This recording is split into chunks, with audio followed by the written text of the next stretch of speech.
Ya.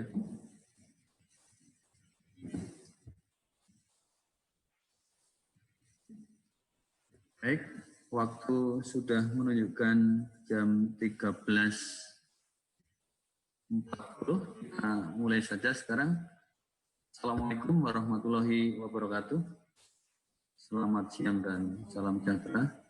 Yang terhormat Bapak Deputi Sinta, Bapak Suarmen, yang kami hormati Bu Heri, teman-teman media, ada Bu Heni juga online. Terima kasih Bu Heni, teman-teman BKN dan teman-teman media, teman-teman dari PPSS yang juga memonitor. Siang hari ini kita akan melakukan media briefing yang akan disampaikan oleh Deputi Sinta, Bapak Suarmen, dan yang akan disampaikan adalah hal-hal yang terkait dengan SKB, mulai dari persiapan SKB yang saat ini tinggal kurang dari 1 bulan dari sekarang, dan saat ini kita sudah sampai pada tahap pendaftaran ulang. Dan yang tergabung pada siang hari ini mungkin belum terlalu banyak, tetapi banyak juga teman-teman media ini yang memonitor melalui YouTube, Pak. Karena ini kita siarkan juga melalui YouTube, sehingga yang tidak bisa gabung di Zoom, maka teman-teman media monitornya melalui YouTube. Untuk mempersingkat waktu dan biar lebih jelasnya, kami persilakan Bapak Deputi untuk menyampaikan hal-hal yang terkait dengan SKB, mulai dari persiapan kemarin, penjadwalan yang kaitannya dengan surat Kepala BKN kemarin, kemudian juga apa-apa saja yang harus disiapkan oleh panitia maupun peserta ketika mengikuti SKB. Monggo Pak Deputi untuk menyampaikannya kepada teman-teman media. Waktu kira-kira 10 menit sampai 15 menit. Setelah itu nanti kita lanjutkan dengan tanya jawab dari teman-teman media. Monggo Pak Deputi, silakan. Terima kasih Pak Karohumas, Pak Paryono. Ini 10 menit ini susah bagi saya ini. Karena 10 menit itu rasanya pendek sekali. Tapi saya akan berusaha untuk menyampaikan selengkap mungkin ke teman-teman di media terkait dengan apa yang akan kita lakukan terkait dengan persiapan seleksi kompetensi bidang penerimaan CPNS tahun 2000, formasi tahun 2019. Yang saya hormati Bu Heni, Bu Heri, dan seluruh rekan-rekan media, baik itu dari Tirto, dari Top Carrier, dari Kompas, Berita 1, Liputan 6, JPPN, JPNN, Republika, dan Sindo, dan lain-lain. Saya ingin sharing sedikit mengenai bahan dulu, jadi supaya nanti teman-teman paling tidak tahu apa sih yang akan kita lakukan terkait dengan pelaksanaan seleksi CPNS ini. Bahan saya sudah kelihatan ya? Kelihatan Pak Deputi. Oke, makasih. Saya ingin flashback sedikit mengenai pelaksanaan SKB yang sudah kita lakukan beberapa waktu, SKD yang sudah kita lakukan beberapa waktu yang lalu. Pelaksanaan seleksi CPNS ini adalah formasi CPNS tahun 2019. Jadi waktu itu memang kita membuka pendaftarannya di tahun 2019, karena ini memang untuk formasi tahun 2019, tetapi baru bisa kita laksanakan seleksinya di tahun 2020. Di awal-awal tahun 2020, waktu itu kita sudah memulai melaksanakan seleksi kompetensi dasar. Nah, yang mengikuti seleksi kompetensi dasar atau seleksi CPNS ini sebanyak 521 instansi, yang terdiri dari 427 kabupaten kota, 65 instansi pusat, dan 29 provinsi. Secara keseluruhan, pelamar yang mendaftar di CPNS ini sebanyak 4.197.218 orang. Setelah dilakukan verifikasi administrasi oleh teman-teman di instansi, baik itu instansi pusat maupun instansi daerah, maka yang memenuhi syarat untuk ikut ujian itu adalah sebanyak 3.364.802 orang. Dari 3.364.000 tadi, yang terdaftar ikut ujian, yang mereka kemudian terdaftar ikut ujian itu sebanyak 3.361.802. Hanya saja yang kemudian hadir ujian dari 3.361.000 tadi, itu sebanyak 3.067.000 orang 821. Nah, 3.067.000 orang inilah yang kemudian memperebutkan formasi sebanyak lebih kurang 150.313 formasi. Nah, hasilnya adalah nilai SKD pada tahun 2019 yang lalu, yaitu per tanggal 18 Maret 2020, rata-rata secara nasional yang lulus passing grade dari 3.667.000 tadi, itu sebanyak 1.361.278 orang, atau lebih kurang sekitar 44,37% dari total peserta yang ikut ujian. Nilai yang diperoleh rata-ratanya adalah 292,15 dengan nilai tertinggi sebanyak sebesar 489 poin atau skornya 489. Ini adalah nilai yang sangat tinggi sebetulnya karena 489 itu artinya SKD-nya benar semua, SKB-nya benar semua, TWK-nya benar semua, TU-nya juga benar semua. Yang salah itu hanya di TKP. TKP-nya salah 3 soal. Jadi ini capaian yang luar biasa dari peserta dan itu diperoleh bukan dari instansi pusat, tetapi oleh instansi daerah yang tertinggi. Jadi sementara di instansi pusat itu hanya 486, jadi selisih 3 poin dibandingkan dengan instansi daerah. Nah, bagaimana persiapan untuk SKB? Jadi setelah tanggal 10 Maret 2020 yang lalu, 18 Maret 2020 yang lalu, kemudian Indonesia dihantam dalam tanda kutip wabah COVID-19. COVID yang tadinya kita tidak pernah perkirakan akan sampai ke Indonesia, ternyata sampai di Indonesia. Sehingga pada beberapa waktu yang lalu di bulan Maret, Presiden kemudian menyampaikan bahwa COVID-19 ini adalah kondisi darurat nasional terkait dengan wabah bencana non-alam, yaitu wabah virus COVID-19. Nah, konsekuensi dari penetapan kondisi kedaruratan tadi, maka pelaksanaan SKD waktu itu kemudian belum bisa ditindaklanjuti karena semua orang kemudian hampir semua daerah menerapkan PSBB, pembatasan sosial berskala besar, sehingga praktis ruang gerak semua masyarakat termasuk kami sendiri di pemerintah juga sangat terbatas waktu itu. Nah, tetapi sejalan dengan kondisi membaiknya situasi ini, maka kami kemudian menyampaikan kembali ke Panselnas apakah kita akan melanjutkan terkait dengan proses pelaksanaan seleksi ini atau kita tunda sampai tahun depan. Nah, setelah beberapa kali rangkaian pembicaraan dengan teman-teman di tim gugus tugas, apakah itu di BNPB ataupun di Kementerian Kesehatan, termasuk semua SOP-SOP harus disetujui oleh teman-teman di Kementerian Kesehatan.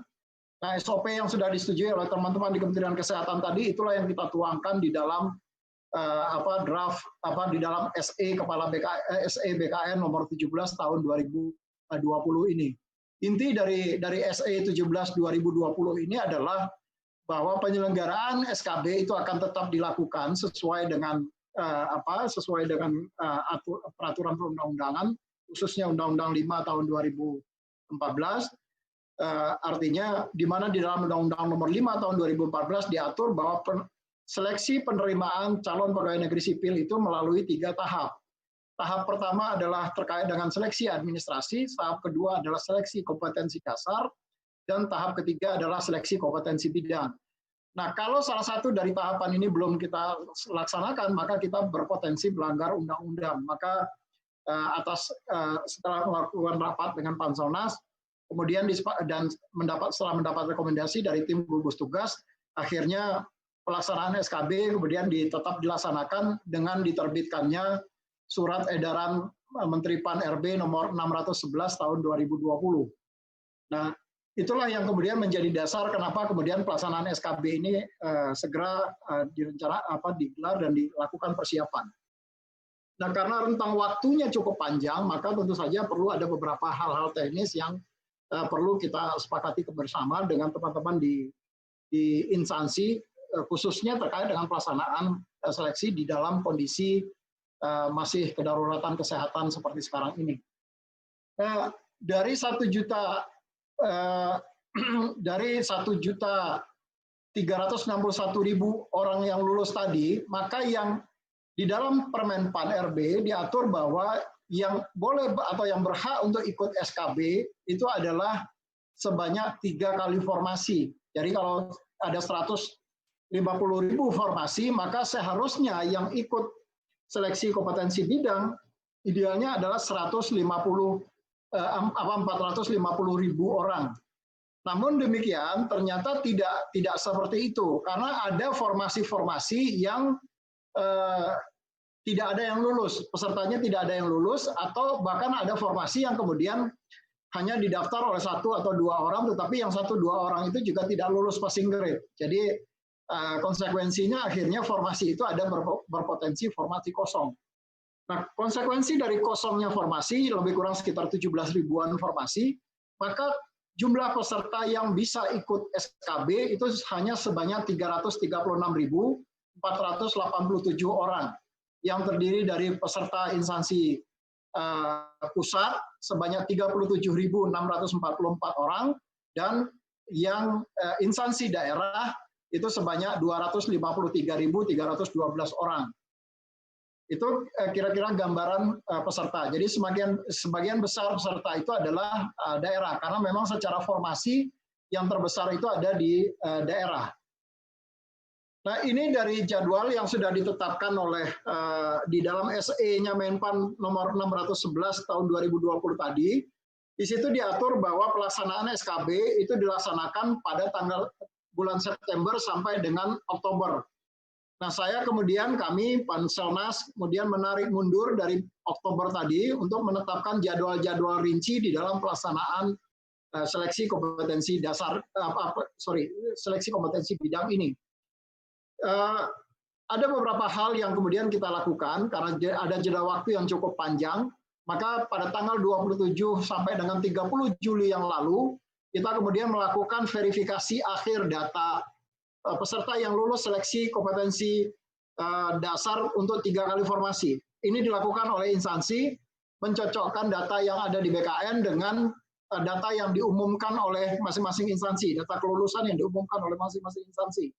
Kenapa ini perlu dilakukan verifikasi? Karena saya ingin memastikan bahwa orang yang akan ikut SKD itu adalah SKB itu adalah orang yang memang lulus 3 kali formasi. Jadi kemarin saya memang mengikuti juga di sosial media, banyak yang menanyakan konteks pendaftaran ulang ini kapan sih kami harus mendaftar ulang, melakukan verifikasi data. Nah, verifikasi data itu sebetulnya dilakukan oleh instansi sebagai panitia seleksi instansi. Kemudian kami membuka pengumuman pendaftaran ulang berdasarkan data yang sudah diverifikasi oleh masing-masing instansi tadi. Nah, pada saat instansi melakukan verifikasi, maka kami mewajibkan supaya nanti tidak ada potensi-potensi kecurangan bagi instansi, maka kami mewajibkan setiap ketua panitia seleksi instansi wajib membuat surat pertanggungjawaban mutlak. Jadi ada SPTJM yang kemudian harus disampaikan oleh setiap instansi kepada BKN atas dasar hasil verifikasi yang mereka lakukan. Alhamdulillah itu sudah berlangsung dan sudah selesai, dan kemudian atas dasar data itu peserta kemudian melakukan pendaftaran ulang SKB. Substansi dari pendaftaran ulang SKB ini adalah karena ada di dalam SE-nya Menpan nomor 611 2020 tadi, di situ diatur bahwa pelaksanaan SKB harus seminimal mungkin melakukan mobilisasi orang antar provinsi. Jadi sebagai upaya untuk meminimalisir penyebaran COVID-19 sebagai sebagai dampak dari carrier. Jadi kalau ada potensi orang yang berjalan atau dia lintas antar provinsi, maka dia ada potensi untuk menyebarkan ke daerah-daerah lain. Nah, pendaftaran ulang ini lebih diarahkan untuk memastikan bahwa peserta itu ikut ujian di lokasi dia berada. Jadi tidak di lokasi yang kemudian harus terjadi mobilitas orang dari satu provinsi ke provinsi yang lain. Nah, setelah mereka itu waktunya adalah tanggal 1 sampai tanggal 7 Agustus dan sekarang sedang berlangsung, nanti tanggal 7 Agustus baru sistem akan kita tutup untuk pendaftaran ulang. Dan mereka memilih lokasi ujian sesuai dengan lokasi wilayahnya mereka. Nah, lokasi ujian sesuai dengan lokasi wilayah mereka berada sekarang ini, itu sangat dimungkinkan bahwa nanti ada peserta yang dia sebagian besar ada ujiannya di Jakarta, tapi sebagian lagi ada di daerah. Karena memang mereka sekarang ada di daerah misalnya. Atau bahkan mungkin ada juga peserta yang kemungkinan besar akan ikut ujiannya di luar negeri. Jadi melalui kantor KBRI kita di luar negeri, nanti kami akan berkoordinasi dengan teman-teman di Kementerian Luar Negeri untuk meminjam tempat di Kementerian Luar Negeri bagi peserta-peserta yang sekarang kebetulan sedang berada di luar negeri dan kena lockdown sehingga mereka tidak bisa pulang. Nah, prinsip dari pelaksanaan SKB ini harus tetap memberikan kesempatan kepada semua warga negara yang telah lulus, dan tentu saja kita tidak menginginkan kemudian mereka kehilangan hak-haknya dia untuk bisa mengikuti sebagai konsekuensi dari COVID-19 ini. Nah, setelah mereka mendaftar ulang, mengisi di mana mereka akan ikut ujian, maka kemudian tanggal 8 nanti mereka bisa dibuka untuk mencetak kartu ujian. Kemudian di BKN setelah tanggal 7 kita akan berusaha menyusun jadwal pelaksanaan ujian. Yang tentu saja ini akan banyak sekali persoalan nanti di dalam pelaksanaannya, terutama terkait dengan peserta-peserta yang mungkin dia ikut, katakanlah saya ambil contoh misalnya di Kementerian Luar Negeri, ada pesertanya di Sumatera Barat, kalau yang lalu waktu di SKD, peserta di Sumatera Barat itu didatangkan ke Jakarta, mereka harus ujian di Jakarta. Nah, sekarang karena tidak boleh mobilisasi orang antar provinsi, maka kemungkinan besar orang-orang yang sekarang sedang berada di Sumatera Barat, misalnya, mereka ikut ujiannya nanti di UPT BKN yang ada di Sumatera Barat atau di Padang. Jadi itu substansi dari pendaftaran ulang untuk mereka bisa memilih kembali lokasi ujian sesuai dengan keberadaannya pada saat ini. Kemudian setelah semua data masuk, kami akan menyusun penjadwalan siapa saja nanti yang akan ada di masing-masing titik lokasi tadi. Dan nanti pada tanggal 18 Agustus diharapkan kita sudah bisa mengumumkan jadwal dari pelaksanaan SKB secara detail.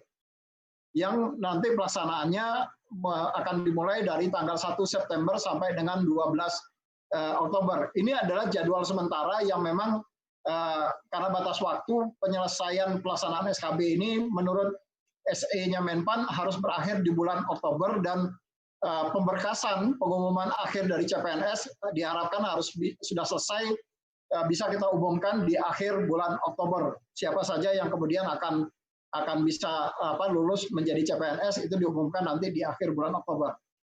Dengan demikian pemberkasannya itu sudah bisa kita lakukan nanti di bulan November untuk pengangkatan dan penetapan NIP dari semua CPNS yang lulus seleksi tadi.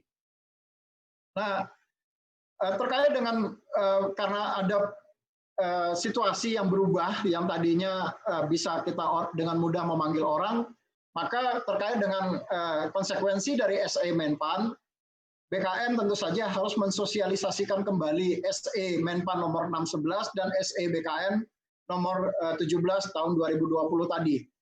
Kami dengan seluruh instansi pusat beberapa waktu yang lalu setelah melaksanakan sosialisasi pelaksanaan ini kepada seluruh instansi pusat, dan dengan secara berjenjang ini kita lakukan bersama-sama dengan instansi daerah. Jadi kami sudah menyamakan persepsi dengan seluruh Kakanrek dan Kabid Inka di seluruh kantor regional. Kemudian Kabid Inka di kantor regional juga dengan pola yang sama mensosialisasikan ke instansi daerah di mitranya masing-masing. Dan ini sudah berlangsung, dan sampai sekarang masih ada beberapa daerah yang masih berlangsung sosialisasinya. Ini adalah beberapa persiapan yang akan menggunakan CAT BKN, karena ini pada akhirnya nanti pasti akan semua menggunakan CAT BKN, sebagian besar. Ada juga yang menggunakan titik lokasi mandiri, terutama yang instansi pusat. Yang tadinya mereka bisa datang ke Jakarta, sekarang mereka tidak diizinkan untuk ke Jakarta karena kita ingin menghindari penyebaran COVID-19 sebagai dampak dari perjalanan orang antar provinsi. Jadi sampai dengan data 4 Agustus, total instansi yang sudah menyampaikan data, baik itu sebanyak 501 instansi pusat dan daerah yang terdaftar pada titik lokasi BKN. Jadi ada 501 instansi, baik itu instansi pusat, kementerian, lembaga, dan instansi daerah yang mendaftarkan diri bahwa mereka akan ujian di kantor BKN, baik itu kantor pusat BKN, kantor regional, ataupun unit pelayanan terpadu BKN. Dan ada 349 instansi pusat dan daerah yang mereka melaksanakan melalui titik lokasi mandiri. Maksud dari titik lokasi mandiri ini adalah penyelenggaraannya tetap dari BKN, tetapi kemudian ruangan dan komputer segala macam mereka menyediakan sendiri. Dan total titik lokasi mandiri adalah sebanyak 179 titik lokasi mandiri.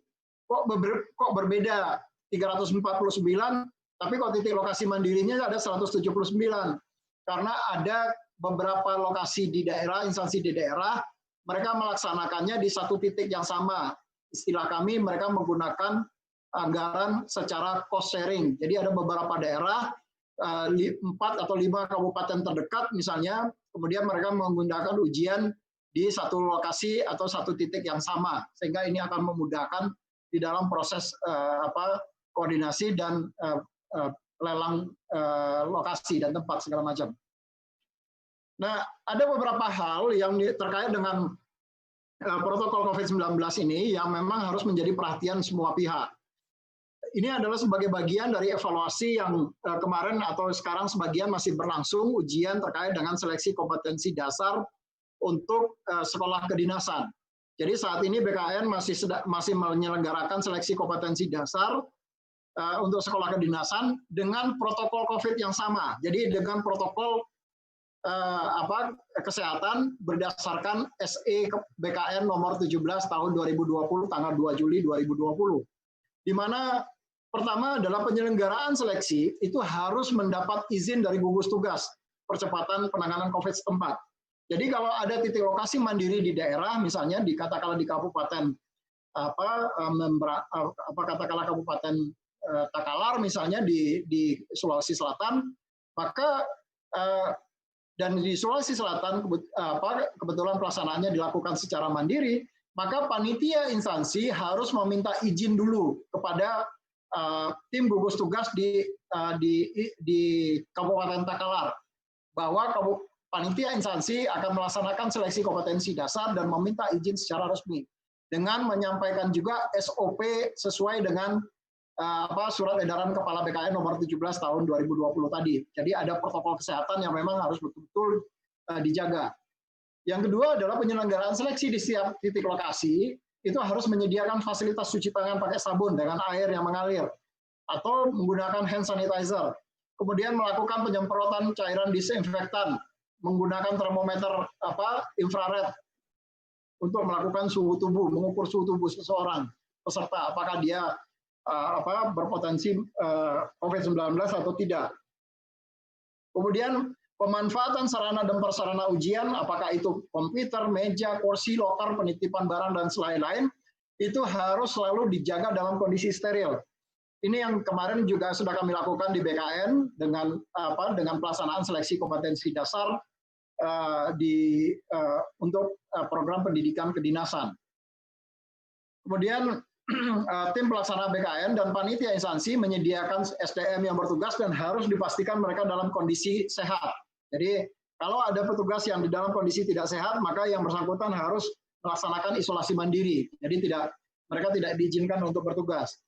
Nah, BKN dalam konteks untuk persiapan ini kemarin tidak hanya di kantor pusat, tetapi juga termasuk seluruh kantor regional, kami sudah melakukan rapid test dan swab test, sehingga kita bisa memastikan bahwa orang-orang yang akan bertugas adalah orang-orang yang memang berada dalam kondisi sehat.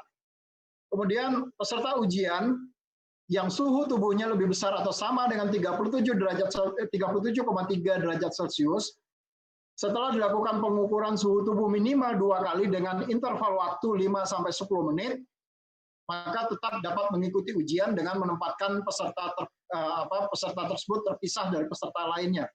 Jadi ini yang perdebatan kami cukup panjang dengan teman-teman di Kementerian Kesehatan apakah orang yang suhu badannya 37,3 derajat Celcius harus digugurkan atau tidak. Semua sependapat, baik itu Kementerian Kesehatan, Panselnas ataupun BNPB, tidak ada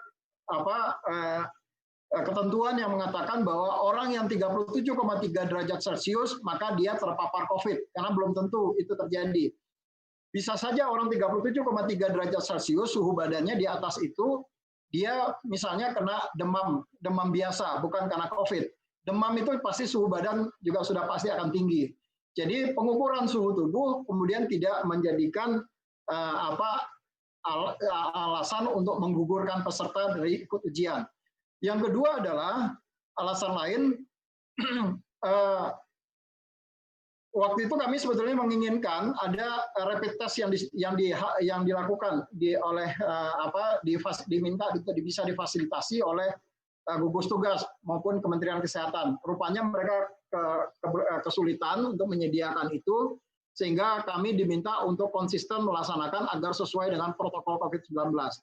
Tapi intinya bahwa 37,3 derajat Celcius itu tidak menggugurkan orang dari mengikuti seleksi kompetensi dasar.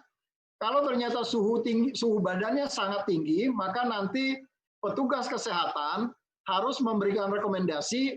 Jadi di setiap titik lokasi nanti akan ada petugas kesehatan, maka petugas kesehatan yang akan memberikan rekomendasi apakah peserta tersebut bisa ikut ujian pada hari itu atau dia bisa ikut ujian nanti pada H+1 setelah pelaksanaan di instansi itu selesai. Nah, tapi setelah ada rekomendasi dari tim kesehatan nanti di dalam pelaksanaannya. Dan itu sudah kami terapkan kemarin di dalam SKD pendidikan kedinasan. Kemudian pengantar dan orang tua peserta dilarang untuk masuk dan menunggu di dalam area seleksi untuk menghindari kerumunan. Karena memang kalau ujian yang lalu-lalu kami memang menyediakan tempat bagi pengantar, apakah itu keluarga, saudara, bapak, ibu, itu kita sediakan tempat dan mereka bisa memonitor hasil ujiannya melalui layar monitor yang kami sediakan. Nah, karena ini adalah kondisi new normal, kondisi di mana kita memang harus berhati-hati betul dengan kerumunan massa, maka sesuai dengan rekomendasi dari teman-teman di gugus tugas, kita tidak mengizinkan ada peserta yang menunggu. Nah, untuk menjaga transparansi dari pelaksanaan ujian, maka hasil ujian nilainya akan di-streaming melalui sosial medianya BKN. Sehingga semua peserta, bahkan keluarga atau siapapun kemudian bisa mengikuti berapa nilai atau skor yang diperoleh oleh anak atau saudara atau ponakannya mereka. Kemudian juga ada perubahan di dalam sistem pencatatan kehadiran peserta. Kalau yang dulu kita masih menggunakan tanda tangan basah, sekarang kami rubah. Dalam waktu singkat BKN harus menyediakan satu sistem untuk bisa melakukan registrasi secara menggunakan teknologi. Jadi sistem pendaftarannya kita sudah menggunakan komputer dan dengan melakukan scanning terhadap barcode yang ada di kartu peserta. Nah, substansi dari pendaftaran ulang tadi itu juga adalah agar barcode di kartu pendaftaran peserta kemudian bisa nanti dengan mudah terbaca waktu dilakukan scanning kehadiran peserta. Dan penyelenggaraan seleksi dengan menggunakan metode CART itu tetap berpedoman pada peraturan BKN nomor 50 tahun 2019 tentang penyelenggaraan seleksi dengan menggunakan computer assisted test BKN. Ini adalah beberapa tahapan yang nanti yang harus diperhatikan oleh seluruh panitia. Tapi prinsipnya adalah kita bekerja sama dengan kepolisian yang tujuannya adalah untuk memastikan tidak terjadi kerumunan massa di titik-titik lokasi ujian. Menteri PAN sudah bersurat ke Pak Kapolri untuk meminta bantuan Kapolri membantu membubarkan massa kalau selama pelaksanaan seleksi ini. Kemudian peserta yang memiliki suhu badan di atas 37 tadi itu dilakukan pemeriksaan dengan 2 kali jarak interval 5-10 menit dan kalau ternyata masih suhu badannya masih 37,3 maka yang bersangkutan kemudian ujiannya kita taruh di ruangan terisolasi atau ruangan mandiri. Jadi ada ruangan yang dipisahkan dari peserta yang lain. Ini sudah kami lakukan kemarin di SKD. Jadi ada beberapa peserta yang dia suhu badannya setelah dilakukan pengukuran suhu sebanyak 2 kali dan ternyata masih 37,3, maka yang bersangkutan kemudian ditempatkan di ruang terpisah. Nah, petugas kami yang melayani di ruang terpisah tadi, mereka berpakaian APD secara lengkap. Jadi ini contohnya, ini ada kejadian kemarin di Makassar, ada peserta yang suhu badannya tinggi terus, jadi setelah dilakukan berapa kali pengukuran, ternyata masih tinggi, maka petugas kami yang melakukan pengawasan di lokasi itu, mereka menggunakan APD lengkap. Jadi ini untuk memastikan kepada kita semua bahwa orang yang baik itu dari sisi kita petugas ataupun dari sisi peserta menjadi sama-sama aman. Tahapannya relatif sama dengan yang sebelum-sebelumnya, hanya saja pengantar itu hanya mendrop, setelah itu meninggalkan lokasi. Jadi ini yang nanti kami sudah sampaikan ke teman-teman di panitia seleksi untuk bersama-sama menjaga betul bahwa pelaksanaan ini jangan sampai terjadi kerumunan massa di satu titik. Sehingga kita semua bisa berharap bahwa BKN kemudian tidak menjadi klaster baru di dalam penyebaran COVID-19 ini. Kemudian melakukan cek suhu tubuh, melakukan pemeriksaan kelengkapan dokumen, semua dilakukan menggunakan scanning. Jadi ini dengan menggunakan scanning barcode-nya, di-scan, kemudian datanya akan langsung masuk ke database absensi. Kemudian peserta menitipkan barangnya secara mandiri di kontainer-kontainer yang sudah kita siapkan. Nah, kontainer ini juga harus selalu dalam kondisi steril. Jadi setiap pergantian peserta, maka kontainer-kontainernya selalu disterilkan kembali. Ini yang kemarin sudah kami lakukan di dalam praksis pendidikan kedinasan. Kemudian mereka harus membawa kartu pensil. Tahun ini kita tidak menyediakan pensil untuk coret-coretan. Kenapa? Karena ternyata pensil itu juga kalau nanti dipertukar pakaikan antara satu peserta dengan peserta yang lain, maka akan berpotensi pensil itu kemudian menularkan kalau misalnya melalui keringat yang keluar dan nempel di pensil-pensil tadi. Atau kalau mereka kemudian bersin dan memainkan pensilnya untuk hal-hal yang kemudian ada berpotensi penularan. Jadi peserta sekarang diminta untuk membawa sendiri pensil kayunya, jadi kami panitia tidak menyediakan untuk itu. Kemudian melakukan pemeriksaan atau cek body dengan menggunakan detektor, dan kemudian panitia menyemprotkan hand sanitizer atau disinfektan di tangan peserta sebelum mereka masuk ke dalam ruang steril. Nah, hasil kemudian dapat dilihat melalui streamingnya YouTube-nya BKN. Ini saya nggak perlu sampaikan karena ini adalah evaluasi yang kemarin. Nah, ini beberapa yang kemarin sudah kami lakukan. Tadi saya contohkan waktu kita melaksanakan untuk seleksi kompetensi dasar pendidikan kedinasan.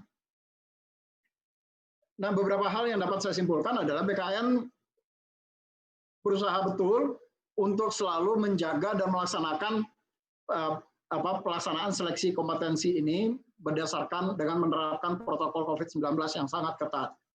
Saya berapa kali menemukan peserta yang kemudian menggunakan maskernya misalnya asal-asalan. Seharusnya di dalam ketentuan, di dalam SE, penggunaan masker itu harus menutupi hidung sampai dengan dagu. Tapi juga banyak yang peserta yang kemudian hanya memakainya hanya menutupi mulut saja. Nah, ini dengan beberapa kali di dalam pelaksanaan SKD pendidikan kedinasan kemarin, itu kami kemudian harus mengancam peserta untuk membatalkan mereka ikut, karena kalau mereka kemudian tidak tertib. Tetapi alhamdulillah kemudian semua menjadi sadar bahwa mereka kemudian menggunakan masker dengan benar sampai pelaksanaan ujian berakhir. Panitia tentu saja tidak akan pernah bosan-bosannya untuk selalu mengingatkan peserta bagaimana mereka harus menggunakan masker, bagaimana kita kemudian menyediakan tanda-tanda untuk mengatur physical distancing sehingga potensi-potensi penularan tadi dari satu orang ke orang yang lain itu bisa kita upayakan seminimal mungkin. Kemudian kami telah melakukan koordinasi, sosialisasi dengan instansi pusat dan seluruh kantor regional, serta melaksanakan persiapan formasi SKB untuk di tahun 2019 ini dengan cermat dan detail pada masa pandemi COVID-19 ini. Banyak kakak rek yang kemudian protes ke saya, wah ini terlalu ketat. Ya memang kondisi kita tidak ada yang ya kondisi ini adalah kondisi yang luar biasa dan semua orang kemudian harus berpikir di dalam tatanan yang sama. Artinya apa? Artinya bahwa ya kondisi yang spesial ini jangan kemudian membuat mimpi-mimpi orang untuk menjadi CPNS kemudian buyar hanya gara-gara kita terlalu show off di dalam pelaksanaan. Dan yang kedua adalah kondisi ini perlu menjadi perhatian semua. Kita harus tegas, tetapi bukan show off, bukan kemudian mentang-mentang. Jadi tegas iya, tetapi kemudian tidak menegasi. Jadi ini yang perlu kami sampaikan selalu kepada baik itu panitia, instansi maupun panitia yang ada di BKM. Mungkin itu Pak Karo SDM, Karo Humas yang dapat kami sampaikan sebagai pengantar sebelum berdiskusi. Terima kasih. Assalamualaikum warahmatullahi wabarakatuh.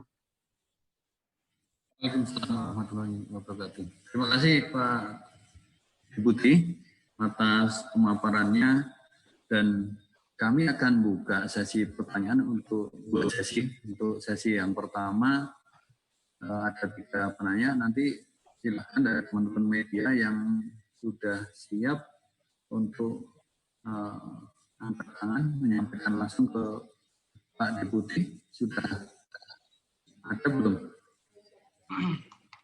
Ya. Mesya, CPNN, silakan Mbak Mesya. Mbak Esi, silakan Mbak Esi. Ya, terima kasih Pak Deputi. Saya tertarik tadi Bapak bilang bahwa ada 17.000 formasi yang kosong ya Pak ya. Tadi Bapak sebut ada 17 formasi yang kosong karena formasi yang kosong karena tidak memenuhi 3 kali formasi. Kalau boleh disebutkan, itu formasi apa saja? Kemudian yang soal untuk pendaftar yang di luar negeri itu Pak, kalau boleh tahu sampai tanggal 5 ini sudah berapa peserta CPNS yang mau melakukan SKB di luar negeri. Terus yang ketiga, terkait dengan suhu ini Pak, itu kan tadi ada dibilang bahwa 37,3 ya, itu masih boleh. Nah kalau misalnya ada pelamar di situ, ada peserta peserta tes yang ternyata dia hasil rapidnya itu reaktif dan kemudian dia ternyata terindikasi COVID, apakah itu dia masih dibolehkan untuk ikut seleksi SKB atau enggak? Kalau kayak di SBMPTN kan itu digugurin. Nah, kalau untuk CPNS seperti apa? Apakah mereka masih punya kesempatan ikut? Karena kan setiap instansi punya rate sekitar berapa hari itu, Pak. Nah, kalau yang kebetulan dia itu mendapatkan waktu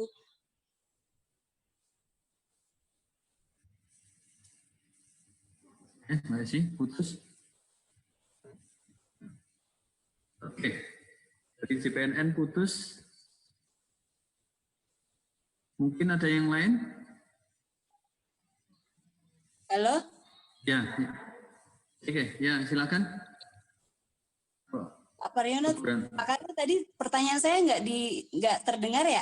Ada terdengar ada, ya. Pak? Ya, sudah terdengar. Yang lain? Ada 3, Pak Karo. Ya. 17.000 yang luar negeri berapa persen yang sudah yang mendaftar? Luar negeri. Terus yang ketiga, yang boleh tidak ikut.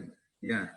Yang baik reaktif maupun udah kena COVID, apakah itu mereka diberi kesempatan untuk ikut SKB? Boleh nggak ikut SKB gitu kan? Oke, pertanyaan sudah kami atau catat. digugurkan. Ya, makasih Pak. Oke, dari yang lain, dari mana? Kalau belum ada, ini juga ada pertanyaan dari YouTube Pak Deputi, sekalian mungkin bisa disampaikan. Apakah peserta juga wajib membawa hasil rapid sebelum melakukan SKB itu? Kemudian yang kedua, apakah harus bawa surat keterangan domisili ketika pilih beda provinsi? Kemudian peserta dengan sertifikat pendidik atau non-serdik, seperti apa nanti hasil SKB-nya? Kenapa juga orang yang sudah memiliki sertifikat pendidik ini, dia juga harus ikut SKB kalau memang nilainya itu sudah 100 di dalam hasil SKB itu. Kemudian juga ada instansi yang melakukan pelaksanaan SKB ini online seperti BNPT, LKPP, bagaimana nanti mekanismenya. Yang terakhir, pelaksanaan SKB ini komponennya apa saja, apakah termasuk dengan wawancara dan sebagainya itu. Itu dari dua penanya dulu Pak Deputi, mungkin bisa ditanggapi, itu pun isinya banyak sekali yang harus disampaikan oleh Pak Deputi. Monggo Pak Deputi, silakan. Ya, terima kasih Pak Paryono, Pak Karo Humas. Terima kasih Mbak Mesa atas pertanyaannya. Pertama yang terkait dengan 17.000 formasi kosong, yang potensi kosong. Sebetulnya ini potensi kosong itu sebagai konsekuensi dari tidak ada yang lulus atau ada yang mendaftar tapi kemudian tidak lulus. Jadi itu ya tidak memenuhi 3 kali formasi di situ. Itu yang potensinya kosong. Tetapi apakah nanti kemudian formasi di akhir adalah formasi ini akan tetap kosong? Belum tentu. Karena di dalam suratnya Menpan, di dalam peraturannya Menpan, instansi kemudian bisa melakukan optimalisasi formasi yang ada. Jadi kalau sekarang misalnya formasinya kosong 17.000, nanti instansi bisa saja melakukan optimalisasi pengisian formasi-formasi yang kosong.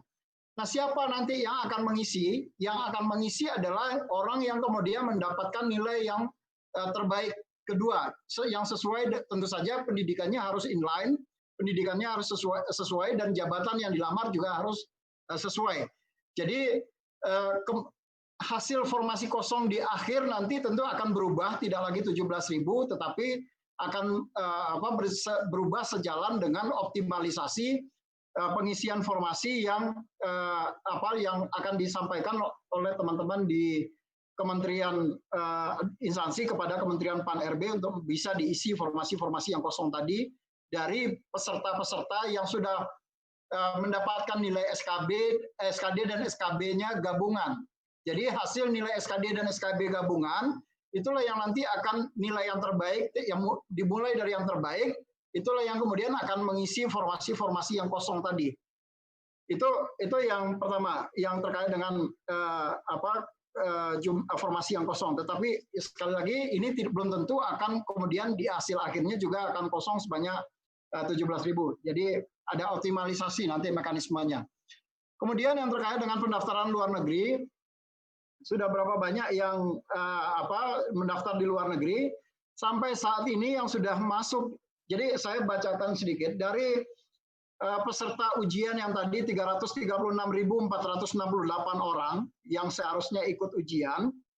Peserta yang ada peserta yang kemudian sudah memilih lokasi ujian itu sebanyak 300.776 orang. Itu sudah memilih lokasi ujian. Namun ada beberapa peserta yang nanti dia sebetulnya tidak perlu memilih lokasi ujian, misalnya seperti penjaga tahanan. Karena penjaga tahanan dia tidak ikut CAT. Jadi dia mungkin tidak akan memilih lokasi ujian, tetapi peserta-peserta yang akan mengikuti ujian menggunakan CAT, maka dia harus mengikuti atau memilih lokasi ujian. Nah, khusus untuk luar negeri, sampai saat ini yang sudah tercatat di data kami, yang mereka sudah memilih lokasinya, itu ada 55 orang. 55 orang itu ada yang di Jepang, ada yang di Malaysia, kemudian ada yang di Singapura, ada yang di Cina, RRT, kemudian ada yang di Lebanon, Australia, Turki, Singapura, Korea Selatan, Arab Saudi, Brunei Darussalam, kemudian Belanda. Jadi itu yang beberapa yang sudah memilih lokasi ujian yang sekarang mereka sedang berada di luar negeri, misalnya seperti di Kuala Lumpur misalnya, yang sudah ada beberapa orang yang kemudian mereka memilih lokasi ujian. Nah, nanti lokasi-lokasi ujian ini ada 2 tempatnya kalau yang di luar negeri. Yang pertama adalah di kedutaan kita. Yang ini kemarin kami sudah berkomunikasi dengan teman-teman di Kementerian Luar Negeri. Mereka nanti akan kita minta pinjam tempat di kedutaannya. Kemudian mereka memfasilitasi agar ujiannya mereka bisa mengikuti ujian. Nah, untuk pelaksanaan CAT-nya sendiri tahun ini juga sekaligus menjawab yang tadi disampaikan melalui YouTube. Pelaksanaan SKB tahun ini itu kita sudah mulai dengan menggunakan SKB online. Jadi kalau yang lalu itu kita masih menggunakan SKB semi online. Semi online itu artinya apa? BKN kemudian membawa servernya kemana-mana, kemudian dilaksanakan di jaringan lokal, kemudian data langsung disubmitkan. Begitu setiap selesai sesi, data langsung dikirimkan ke Jakarta. Nah, kalau yang sekarang tidak. Jadi mulai dari SKD Pendidikan Kedinasan kemarin, itu sudah kami terapkan. Pelaksanaan ujiannya dilakukan secara online. Servernya tetap ada di kantor pusat, tetapi kemudian pesertanya bisa dari manapun. Jadi tidak ada kendala mau SKB-nya online atau SKB-nya semi offline. Nah, nanti terus pertanyaannya pasti akan muncul. Pak, gimana kira-kira kalau jaringannya terus mati di sana? Jaringan internet maksud saya. Jaringan internetnya mati. Nah, kami memang masih menyediakan sebagai backup sistemnya yang semi online-nya masih tetap kita taruh di sana. Jadi untuk mengantisipasi, karena kami sadar betul bahwa kualitas infrastruktur jaringan telekomunikasi kita ini kan tidak rata dari Sabang sampai Merauke. Kualitasnya sangat beragam di situ. Nah, untuk beberapa wilayah-wilayah yang nanti ternyata kualitas jaringannya tidak mendukung untuk pelaksanaan SKB online, maka yang pelaksanaan seperti pelaksanaan SKD yang lalu itu tetap kami fasilitasi dengan menggunakan SKB secara semi online. Jadi nanti akan tetap ada beberapa tim yang akan membawa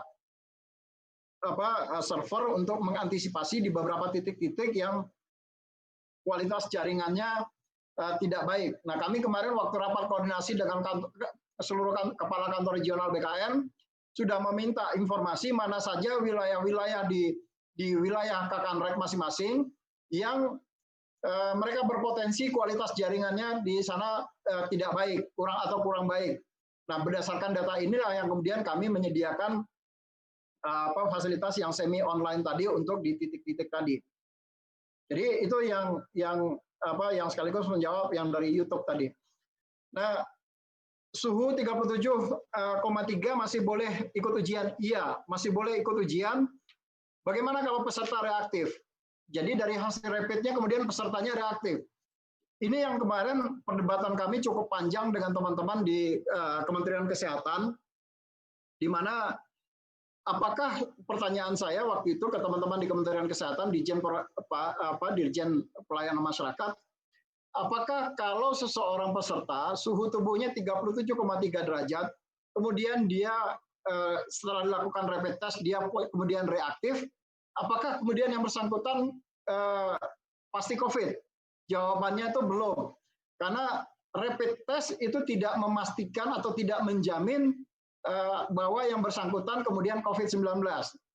Yang memastikan bahwa peserta itu positif COVID-19 itu adalah berdasarkan swab test. Jadi kalau sudah swab test dengan mengambil lendir dari hidung dan tenggorokan dan mengambil darah, maka baru kemudian bisa dipastikan apakah yang bersangkutan itu COVID atau tidak COVID. Nah, tapi bagaimana kalau dia ternyata dia reaktif dan COVID, Pak? Tadi pertanyaannya Mbak Mesa kan begitu.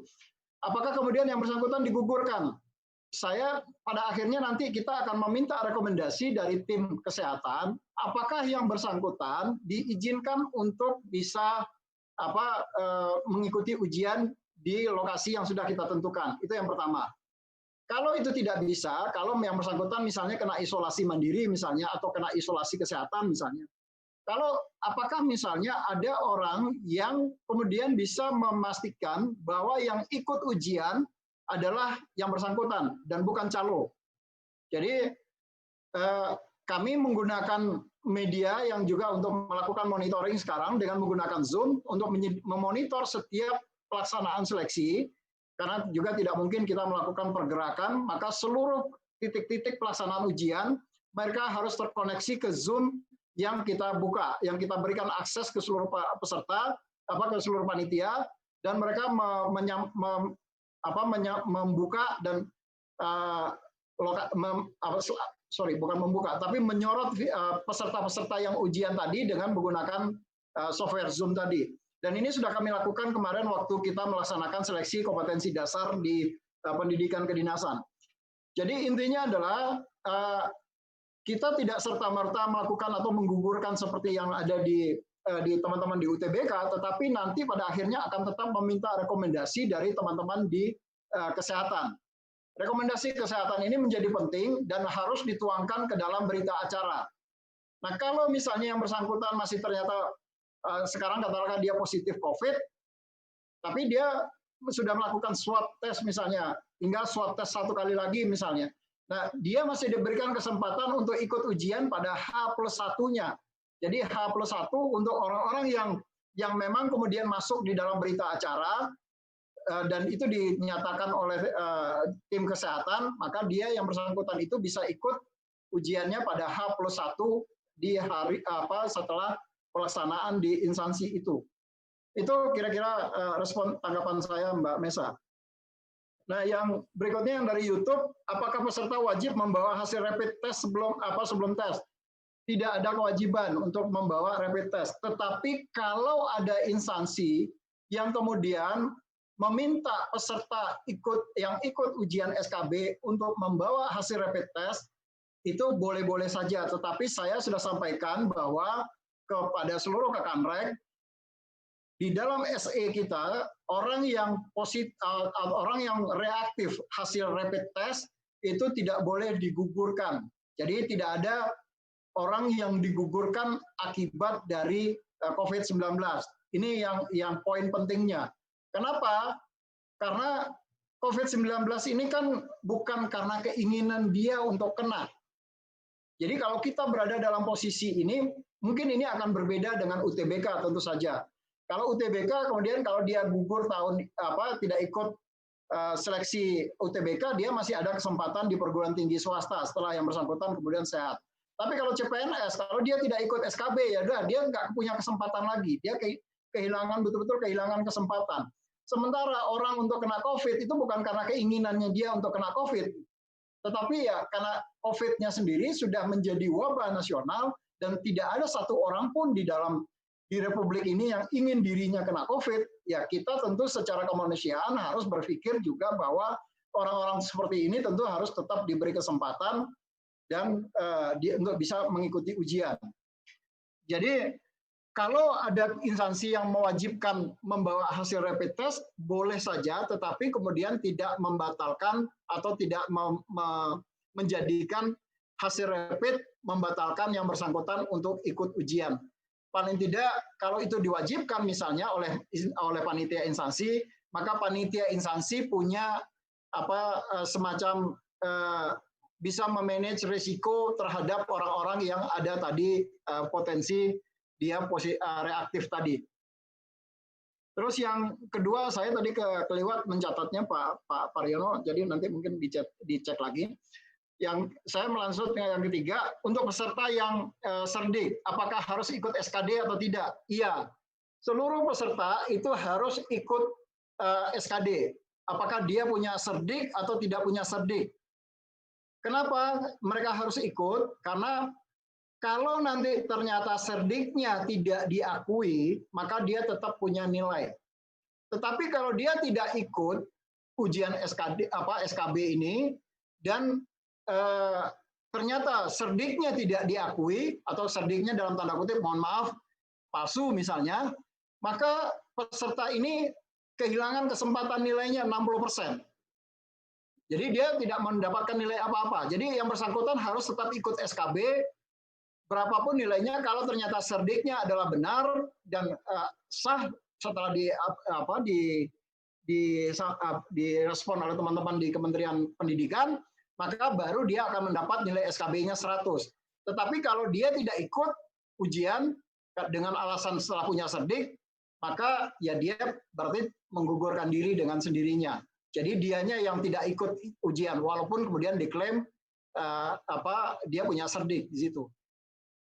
Jadi punya serdik atau tidak punya serdik tetap harus ikut SKB.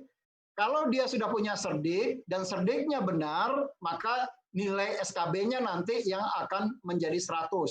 Tetapi kalau dia punya serdik, tetapi nanti nilai serdiknya, sertifikat pendidiknya kemudian tidak diakui, maka yang bersangkutan akan dirugikan di situ. Jadi semua peserta harus ikut SKB.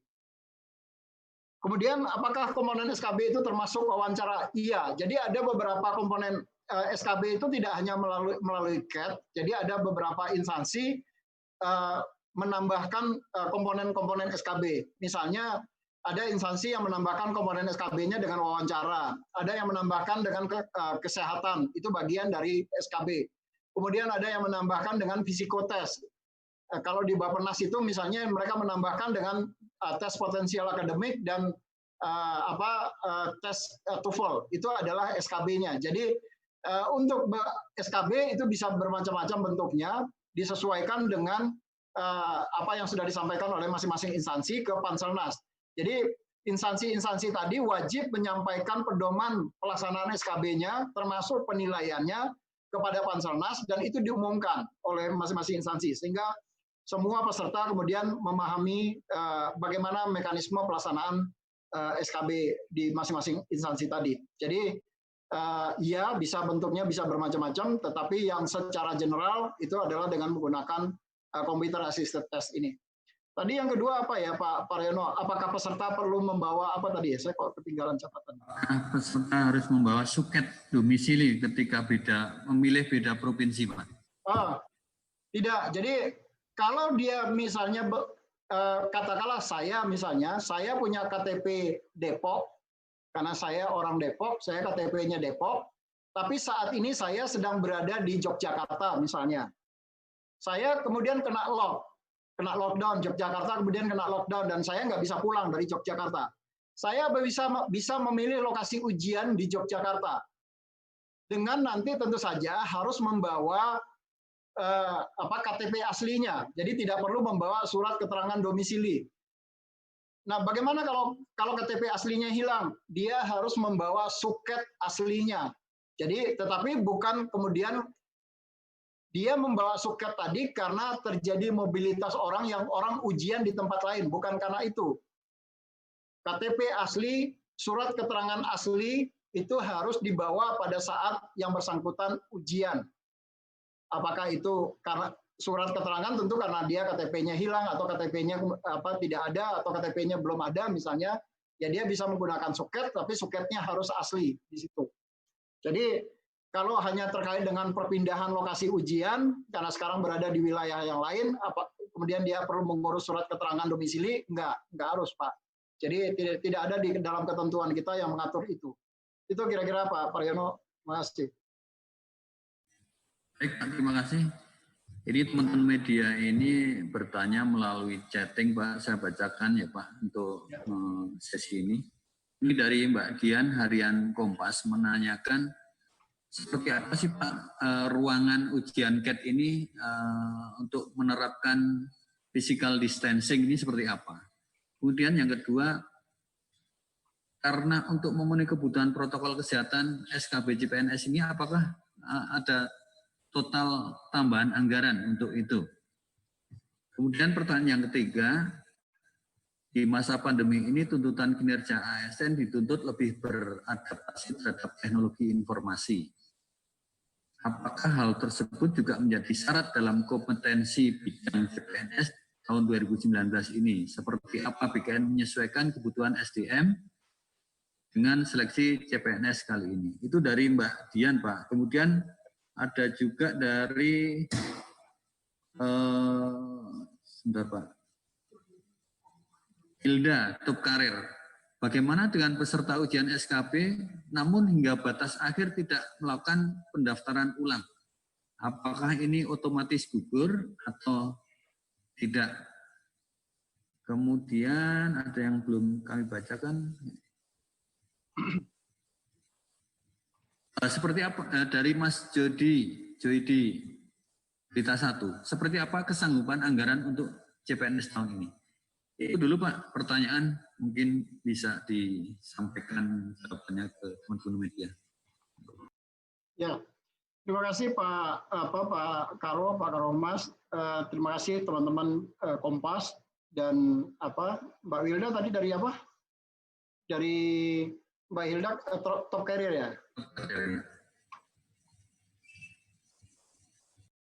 Jadi dan Mas Jody dari Berita Satu. Pertama, ruangan yang kita gunakan untuk seleksi kompetensi dasar seleksi kompetensi dengan menggunakan CAT BKN ini kapasitasnya adalah 50% dari kondisi normal. Itu adalah penentuan titik lokasi yang antara satu meja komputer dengan meja komputer yang lainnya. Jadi saya gambarkan sederhananya begini.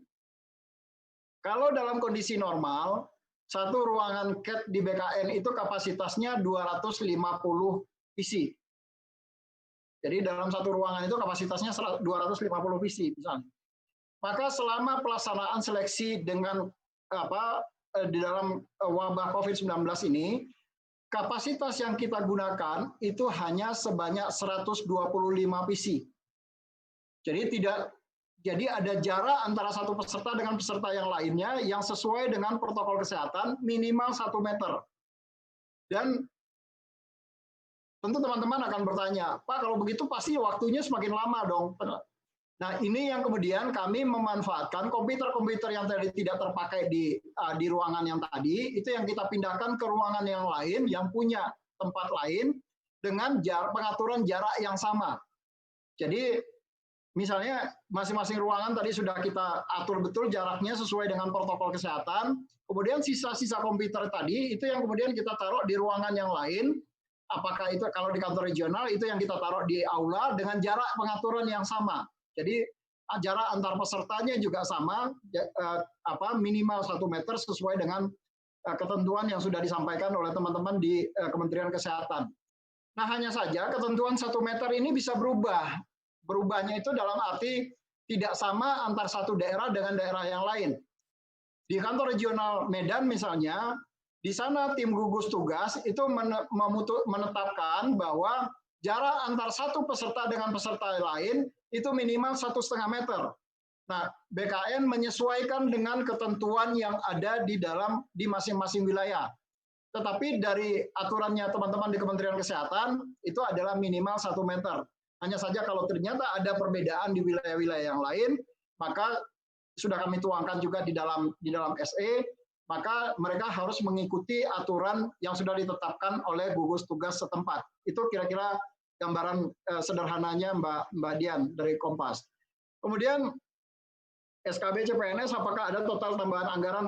Enggak. Jadi kebetulan terkait dengan pelaksanaan seleksi ini, anggaran untuk pelaksanaan seleksi kompetensi seleksi CPNS itu tidak menjadi subjek untuk dilakukan penghematan kemarin. Jadi waktu kita melakukan penghematan anggaran, maka memang kita sudah konsultasi ke teman-teman di Kementerian Keuangan, anggaran seleksi CPNS itu bukan merupakan subjek untuk dilakukan pemotongan. Jadi tidak ada tambahan anggaran, maka anggarannya juga masih akan sama atau konsisten dengan anggaran yang sudah ada sebelumnya.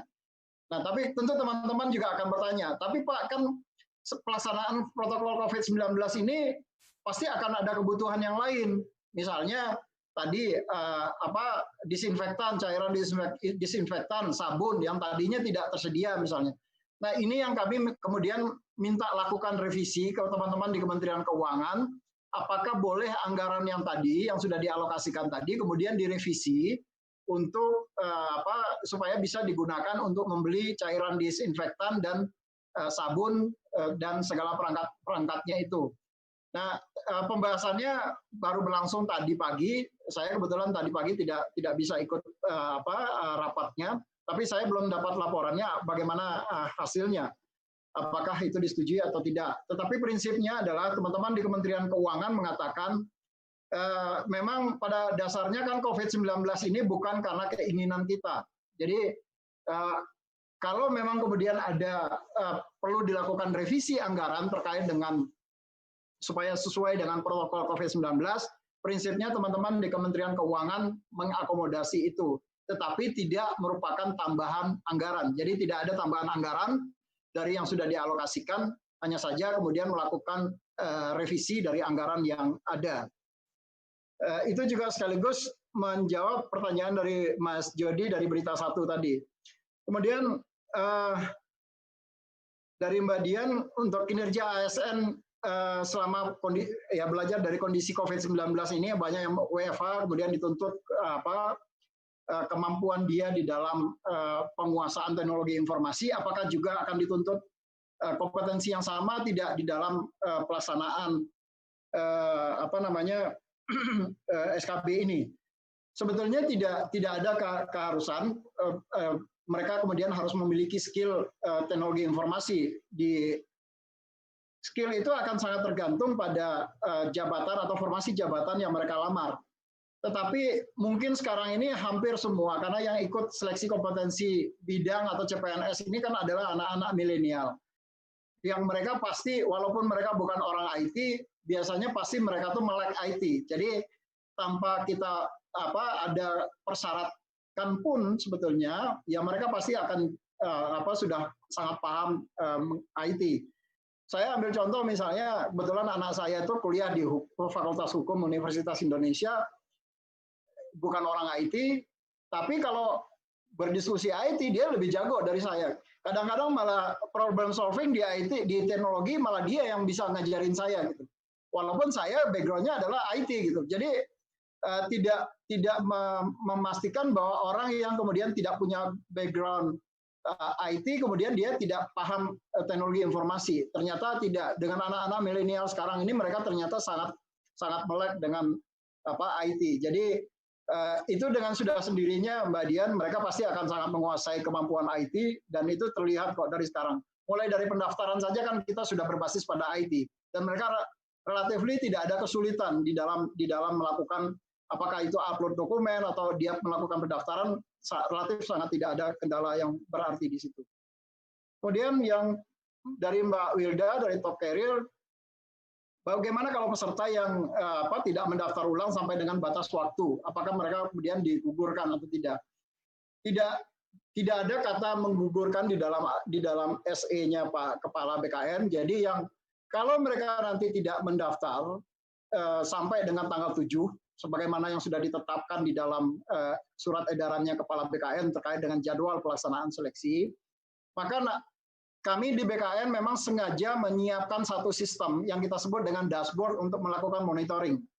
Jadi tadi pertanyaan Mbak Besa misalnya, saya bisa langsung Bu Heni, direktur saya, bisa langsung memonitor berapa yang sudah yang sekarang sudah mendaftar di dalam sistem kita. Dan itu termonitor dengan day to day. Jadi setiap pergerakannya itu terlihat. Nah, kalau masih ada instansi yang kemudian belum mendaftar, ini kewajiban kita untuk sama-sama selalu mengingatkan. Kami admin yang bertanggung jawab, Mas Audit di sini misalnya, saya sudah sampaikan berulang kali untuk melakukan blast informasi kepada seluruh peserta, karena apakah itu melalui HP atau melalui email mereka, untuk menyampaikan supaya mereka segera melakukan pendaftaran. Nah, tapi bagaimana kalau mereka tetap nggak mendaftar sampai dengan batas waktu yang sudah kita tetapkan misalnya? Nah, nanti tentu saja ini kan akan berbicara terkait dengan akuntabilitas. Karena biasanya ini akan sangat erat kaitannya dengan pada saat kita dilakukan audit oleh teman-teman di BPK. Jadi kalau misalnya nanti ternyata sampai dengan batas waktu yang sudah ditetapkan, mereka juga tetap tidak mendaftar dan sudah diinformasikan kepada mereka, tetapi juga tetap tidak mendaftar, dan kalau instansinya kemudian meminta perpanjangan waktu, baru kemudian instansi yang meminta perpanjangan waktu itu setelah saya mendapat arahan dari Pak Kepala, misalnya apakah itu diizinkan atau tidak diizinkan, maka itulah yang nanti akan digunakan sebagai dasar apakah kita akan melakukan perpanjangan atau tidak, perpanjangan untuk pendaftaran. Tetapi yang jelas, kami akan tetap konsisten dengan jadwal yang ada yang sudah dituangkan di dalam surat edarannya Pak Kepala, bahwa tanggal 7 Agustus itu adalah batas akhir mereka bisa memilih lokasi ujian, dan mulai dari tanggal 8 mereka sudah bisa mencetak kartu peserta ujiannya. Nah, itu kira-kira jawaban saya, Pak Karo. Jadi tidak digugurkan, tetapi nanti kalau instansinya kemudian bersurat kepada kita untuk diminta perpanjangan, maka setelah mendapat arahan dari pimpinan, baru kemudian kita mengambil keputusan apakah perlu memang harus diperpanjang atau tidak. Demikian Pak Karo. Terima kasih. Baik, Pak Deputi. Mungkin perlu juga dijelaskan Pak Deputi, ini ada pertanyaan. Tanggal 8 itu mulai bisa mencetak kartu. Apakah ini ada batas waktunya atau hanya tanggal 8 saja? Itu Pak Deputi. Kemudian juga mengenai domisili ini Pak, sebenarnya seperti apa sih Pak? Domisili ini apakah memang sebenarnya bisa ketika nanti orang, misalnya gini, orang pada saat pelaksanaan SKB ini dia tidak pada posisi di sekarang gitu, tapi dia pada saat itu mungkin ada keperluan apa di Surabaya misalnya. Orang sebenarnya tinggal di Jakarta, tapi pada saat itu dia ada keperluan di Surabaya. Apakah boleh dia memilih di Surabaya gitu Pak? Karena sekalian ada keperluan di Surabaya, dia langsung memilih Surabaya, atau itu tidak bisa dilakukan. Itu Pak, dua pertanyaan itu Pak, mungkin bisa dijelaskan. Ya, terima kasih Pak Karo. Jadi pertama terkait dengan pencetakan kartu. Pencetakan kartu di dalam surat edarannya Pak Kepala BKN itu adalah dimulai tanggal 8. Apakah ada batas waktunya? Tidak. Sama dengan yang sampai sejauh ini kami belum menetapkan batas waktunya. Artinya kalau tidak diatur di dalam SE Kepala BKN batas waktunya, artinya mereka bisa mencetak kartu itu sampai kapanpun. Tapi tentu saja tidak sampai dengan bulan September, karena kalau bulan September tentu sudah mulai ujiannya, dia pasti tidak tahu lagi lokasi ujiannya ada di mana. Nah, jadi sama seperti pelaksanaan SKD yang lalu, pelaksanaan SKD kemudian tidak diberikan batas waktu kapan mereka akan mencetak kartu peserta ujian. Tetapi batas waktu peserta cetak kartu ujiannya itu kita batasi begitu sudah mulai ujian. Saya lupa waktu itu, mungkin Bu Eni bisa nanti ditambahkan apakah 1 atau 2 hari sebelum pelaksanaan ujian mereka masih bisa mencetak kartu ujian atau seingat saya tidak ada ditutup batas waktunya waktu itu untuk pencetakan kartu peserta ujian. Jadi tanggal 8 itu adalah mulainya dan mereka akan bisa mencetak kartu ujiannya kapanpun sebelum pelaksanaan ujian. Nanti Bu Eni saya minta mohon bisa ditambahkan Bu. Kemudian mengenai domisili, apakah orang yang misalnya dia tinggal di Jakarta, sekarang dia di Surabaya, boleh memilih ujian di Surabaya? Pemilihan lokasi ujian, pertama hanya boleh diberikan 3 kali pilihan. Itu prinsip pertama. Dari tanggal 1 sampai tanggal 7. Dia sudah harus betul-betul bisa merencanakan nanti kalau di bulan September, mereka masih boleh milih lokasi ujian nggak? Ya enggak dong, karena memilih lokasi ujian kan tadi hanya di batas waktu. Kenapa memilih lokasi ujian ini perlu diberikan batas waktu? Karena si teman-teman di PPSS, Kapus PPSS, Bu Heri dan tim, itu perlu menyusun jadwal. Karena tadi ada peserta yang nanti akan terpencar-pencar. Nah kalau datanya kemudian tidak pernah fix, datanya kemudian bergerak terus, ini pasti akan sangat kesulitan untuk menyusun jadwalnya. Jadwal dari masing-masing instansi. Itu sebabnya kenapa kalau pemilihan lokasi ujian itu harus fix, tetapi kemudian untuk pencetakan kartu itu bisa fleksibel. Jadi peserta tersebut tidak bisa memilih lokasi ujiannya nanti sudah dekat-dekat dengan pelaksanaan ujian. Jadi kalau tadi pertanyaannya Pak yang disampaikan oleh Pak Karo Humas misalnya, saya bayangkan itu kalau asumsinya lokasi jarak waktunya itu dekat Pak. Jadi kalau dia antara Senin hari Jumat dan ke hari Senin misalnya. Tapi ini kan tidak, jaraknya itu antara tanggal 7 ujiannya nanti baru 3 minggu lagi ke depan, tanggal 1 September gitu. Ya dia memang sudah harus tahu betul dia akan ujian di mana selama di dalam range waktu yang sudah kita tetapkan tadi. Karena ini penting sekali untuk penjadwalan itu tadi. Mungkin itu tanggapan saya Pak Karo. Bu Heni mungkin yang cetak kartu bisa ditambahkan? Silahkan Bu Heni menambahkan. Baik, terima kasih Pak Pariono, Pak Deputi. Mungkin menambahkan saja apa yang sudah disampaikan oleh Pak Deputi Sinta, bahwa untuk pemilihan lokasi ujian itu kami beri kesempatan dari tanggal 1 sampai tanggal 7 Agustus. Itu kami beri kesempatan 3 kali perubahan dengan range waktu maksimum tanggal 7 Agustus. Jadi antara range tanggal 1 sampai tanggal 7 itu peserta bisa 3 kali ganti lokasi ujian. Misalnya mungkin aja dia udah menetapkan di Jakarta, ternyata kemudian lokasinya bukan lokasinya, misal ternyata pada tanggal sekian saya harus ke Bandung, ya dia masih bisa merubah selama itu dalam range 1 sampai tanggal 7. Nah, tanggal 8 itu kemudian kita buka untuk tanggal 7 itu kemudian kita close, tidak bisa lagi peserta memilih lokasi ujian. Baik, walaupun dia baru 1 kali melakukan pengisian lokasi ujian gitu ya, artinya masih punya 2 kesempatan, tapi kalau sudah maksimum tanggal 7, maka itu sudah kita close. Nah, tanggal 8 itu kita buka untuk pencetakan kartu ujian. Tanggal 8 sampai unlimited, artinya sampai dia melaksanakan SKB itu masih bisa dicetak kartu ujiannya, tapi tentunya datanya sudah tidak bisa dirubah. Jadi walaupun dia berkali-kali mencetak kartu ujian, maka datanya yang muncul tetap data terakhir waktu kita close tanggal 7.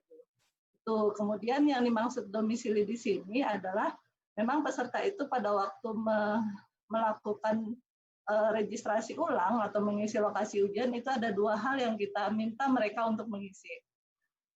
Lokasi ujian yang akan mereka pilih dan kemudian lokasi saat ini mereka berada di mana. Jadi bukan domisili yang domisili resmi secara KTP misalnya, bukan. Jadi pada waktu mereka mengisi lokasi ujian itu, kemudian kami minta juga untuk mengisi lokasi mereka sekarang ini berada di lokasi di mana gitu. Karena banyak juga yang lokasinya di Bekasi, tapi kemudian karena lebih dekat ke Jakarta, mereka memilih lokasi ujiannya di Jakarta atau daerah-daerah perbatasan seperti Medan dengan Aceh, gitu. Itu juga banyak. Kemudian dan perbatasan-perbatasan lain ya, itu sudah kita buka, jadi sudah memungkinkan peserta itu bisa memilih lokasi terdekatnya, walaupun itu berbeda provinsi. Mungkin itu Pak tambahan dari saya, Pak Pariono. Terima kasih.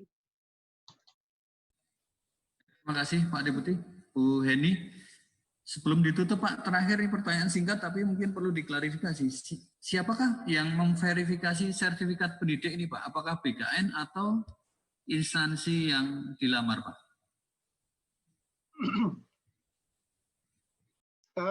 Yang melakukan verifikasi Serdik tentu saja adalah instansi. Tetapi nanti pada saat yang bersangkutan kemudian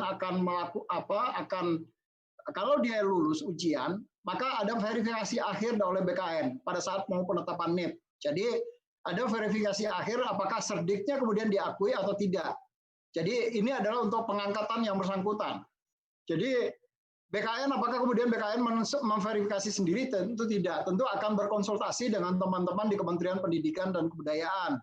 Karena memang ini adalah ranahnya teman-teman di Kementerian Pendidikan dan Kebudayaan untuk memastikan bahwa serdik yang disampaikan atau yang diupload tersebut adalah serdik yang benar, bukan yang serdik yang serdik-serdikan atau serdik palsu lah, aspal misalnya, asli atau palsu. Gitu. Jadi ada 2 tahapan verifikasi terkait dengan persyaratan ujian, itu ada diverifikasi oleh instansi. Tetapi terkait dengan penetapan, kalau yang bersangkutan kemudian lulus ujian CPNS, kemudian dia ikut untuk penetapan CPNS-nya, maka mereka nanti akan ada pemberkasan, tahap pemberkasan. Nah, di tahap pemberkasan itulah yang kemudian akan dilihat kembali serdik-serdiknya tadi. Sebelum penetapan NIP tentu saja di situ. Itu Pak Karo. Bu Heni ada yang mau tambahkan atau ada Bu Itri tapi nggak ada ya? Bu Heni ada yang mau tambahkan? Bu Heni silakan. Untuk serdik ya Pak? Iya. Iya Pak, untuk serdik seperti tahun lalu juga kita verval kembali Pak, karena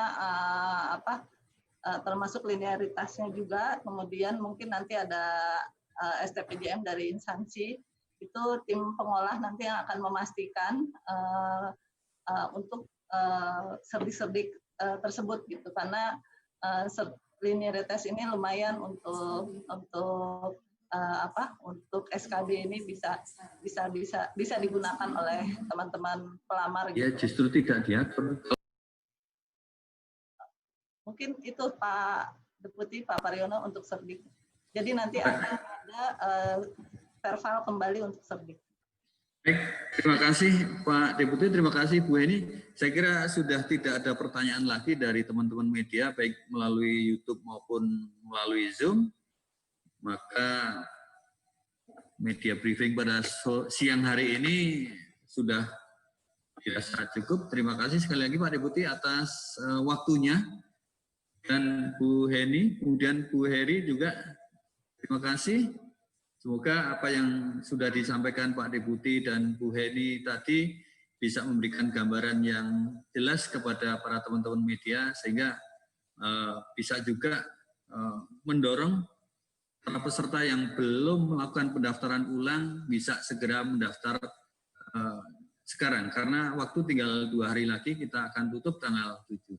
Terima kasih Pak Deputi, terima kasih Bu Heni dan para teman-teman media yang hadir pada siang hari ini, baik melalui Zoom maupun melalui YouTube. Dan media briefing pada siang hari ini kita tutup. Dari saya mungkin kalau ada hal-hal yang kurang berkenan, mohon maaf.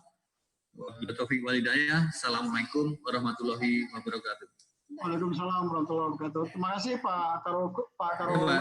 Ya, Pak. Terima kasih Pak Pariono. Teman-teman wartawan atas kesediaannya untuk mengikuti media briefing ini. Terima kasih semua. Terima kasih Bu Heni, Bu Heri. Terima kasih. Pak, Terima kasih Pak. Ya, Bu Heni terima kasih. Saya izin live ya. Iya Pak, iya Pak.